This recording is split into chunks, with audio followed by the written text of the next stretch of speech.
शुभेच्छा. एस रविराज,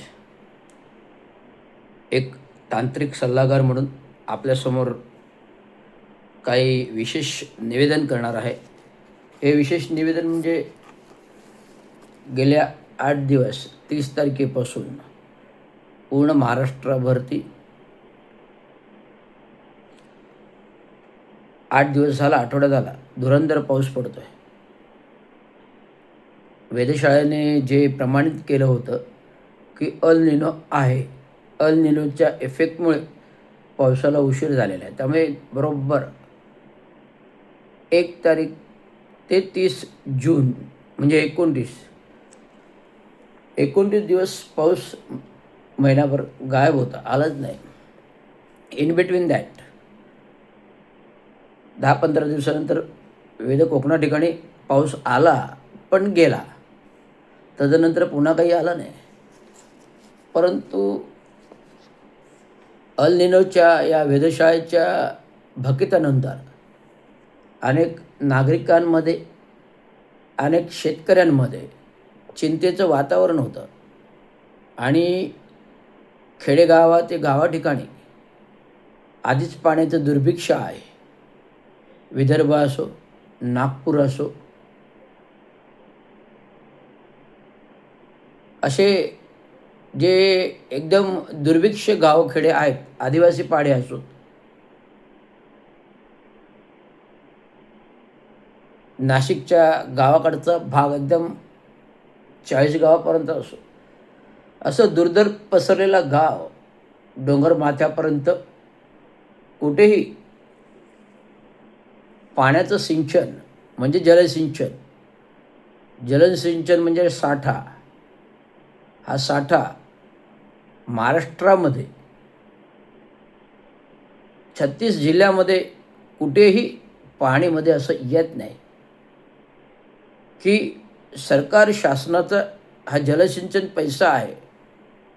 ह्या जलसिंचन पैशातून अगदी सुनियोजित जलसिंचन जर झालं तर महाराष्ट्रामध्ये पाण्याचं दुर्भिक्ष येणार नाही आणि हे पावसाचे पाणी जे आहे हे जलसिंचन होऊन एका गठ्ठामध्ये, एका तलावामध्ये, एका नदी नाल्यामध्ये रूपांतर होईल आणि पाणी साठवणे गेले ओढ्यामध्ये ओढा तयार होईल आणि या ओढ्यामध्ये पाणी साठवलं जाईल. आमच्या लहानपणी असे ओढे होते जिथे एकत्रित पाणी यायचं, ते पाईपलाईनद्वारे एका ओढ्यामध्ये निर्मित करायचं आणि त्या ओढ्यामध्ये आम्ही आंघोळी केलेल्या आहेत. हे असं पूर्वीचा काळ आम्हाला आठवतो.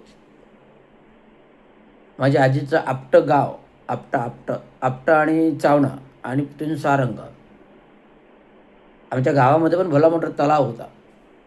त्याच्यामध्ये आम्ही म्हणजे गावकी ठरवायची आज तलाव मारायचा म्हणजे तलावातले मासे मारायचे.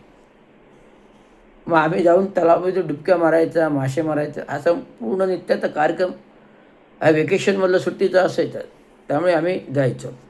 तर हे विश्लेषण करण्यासाठी मी का आलो आहे, तर अल निनोमुळे महिनाभर पाऊस नव्हता, आता पाऊस आला आणि धुरंधर पावसाचं एवढी कड गाठली की मागील महिना सुका गेला त्याचे भरपाई आणि आत्ताचा ॲडव्हान्समध्ये हा पाऊस जवळ 400 ते 450 MM पर्यंत हा गेला.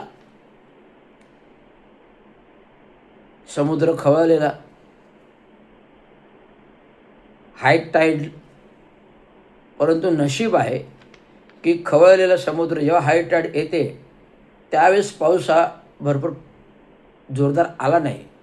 जर एकाच वेळेस पाऊस जोरदार आला, अतिवृष्टी आणि समुद्र खवळलेला हाय टाईड आली आणि जर एकत्र भेट झाली तर पूरस्थिती संपूर्ण महाराष्ट्रात येते. हे 2005मध्ये आपण पाहिलेलं आहे. तर सांगायचा मुद्दा आहे की परवा झालेली एक आपत्ती, नैसर्गिक दुर्घटना मी म्हणेन की लोणावळ्यानजीक मिसिंग लिंक नवीन रस्ता झालेला आहे आणि मिसिंग लिंक टनेल आणि सस्पेन्शन ब्रिज, ज्या केबल्स आहेत त्या केबल्स वायर त्या सस्पेन्शन ब्रिजच्या, हा ब्रिज पूर्ण सस्पेन्शन आहे, एच टाईप कॉलम आहेत, 'एच' टाईप कॉलम आहेत असे एच टाईप कॉलम आहेत. त्या एच टाईप कॉलममधून हा संपूर्ण ब्रिज गेलेला आहे आणि त्याला सस्पेन्शन्स केबल आहेत, सस्पेन्शन गर्डर आहेत आणि सस्पेन्शन्स केबल आहेत. अशा कॉलमला चिकटला. ज्या सस्पेन्शन केबल हे ब्रिजचा लोड डिस्ट्रीब्यूट करते. जो मोमेंट ऑफ इनर्शिया सस्पेन्शन ब्रिजचं मोबाईल मुव्हिंग व्हील लोड आहे. हा पूर्ण व्हील लोड या सस्पेन्शन केबल घेतात आणि हेवी लोडचं प्रेशर पण सस्पेन्शन केबल घेतात, कारण त्याला सस्पेन्शन गर्डर आहेत, त्यात केबल आहेत, प्रिकास्ट गर्डर आहेत. हे प्रिकास्ट गर्डर जो आहे हा सस्पेन्शन ब्रिजचा भार घेतो आणि ते भार हा सस्पेन्शन केबल उचलतात. त्यामुळे त्या ब्रिजला काही धोका नाही आहे.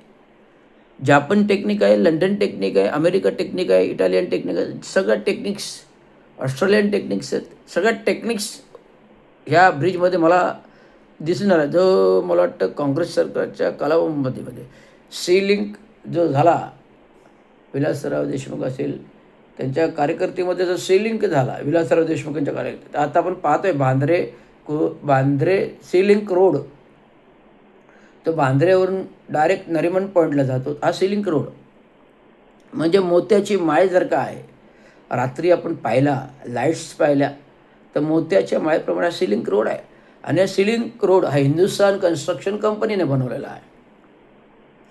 कोणत्या कंपनीने बनवलेलं आहे? हिंदुस्तान कन्स्ट्रक्शन कंपनीने बनवलेला. हे नाव अनेकांना ठाऊक असेल नसेल, पण मला ठाऊक आहे, कारण मी जिथे ते अशा प्रकारचं बहुउद्देशीय प्रोजेक्ट असतो, मी जाणीवपूर्वक बघायला जातो. गाडी काढायचं आणि बघायला जातो, हा माझा दिनक्रम असायचा. सुट्टी आली शनिवार रविवार तर शनिवारी फिरायला निघायचं, मुद्दाम श्रीलंकेला जायचं. फॅमिली असायची, कुटुंब असायचं. संध्याकाळी मग मुंबईला जायचं. मुंबईला मस्त पार्शियन हॉटेल्स असतील, खिमा, पाव, नॉनव्हेज, व्हेज, नॉनव्हेज खायचं, आईस्क्रीम खायचं. कुटुंब असायचं संपूर्ण बरोबर. आमच्या 2-2, 3-3 कारा निघायच्या सगळ्यांच्या वेकेशनला. आणि संपूर्ण मग नंतर मुंबईतले राहणारे कुटुंब, मुलुंडचे कुटुंब, घाटकोपरचं कुटुंब, गोरेगावचं, असं संपूर्ण एकत्रित कुटुंब आमचं. गाड्या काढून आम्ही ठरवायचो आणि जातो. आत्तापर्यंत सगळं कुटुंब एकत्र आणि एकत्रच आहोत. जरी विभक्त कुटुंब असतील पद्धती, एकत्र राहतात. हे सांगायचा मुद्दा म्हणजे आम्ही सी लिंक पाहायचो. तर तांत्रिकदृष्ट्या मला वाटतं तो जो ब्रिज आहे, ॲफकॉन कंपनीने मला वाटतं घेतलेला होता कॉन्ट्रॅक्ट, माझ्या माहितीप्रमाणे. कारण मी नाव प्रॉपर वाचलेलं नाही आहे आणि विचारायला पण विसरलेलं आहे. ॲफकॉन